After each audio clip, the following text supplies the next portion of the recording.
ஸ்ரீ குருப்பியோ நமஹா. பிறவா வரம் பெற்றிட அபிராமி அந்தாதி பாடல் 22 பாட வேண்டும்.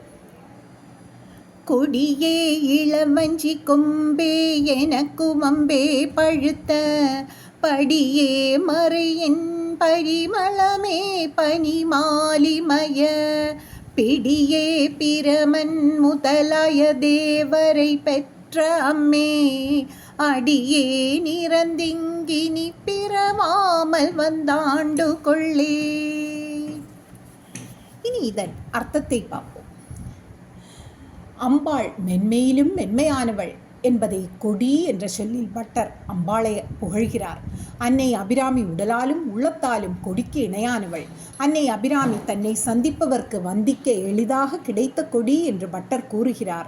இளவஞ்சி கொம்பே என்று சொல்வதன் பொருள் கொடியின் கிளைக்கு கொம்பு என்று பெயர். அல்லல் படும் அடியார்களை கொம்பு போல் பாதுகாப்பவள் அபிராமி என்று பட்டர் சொல்கிறார்.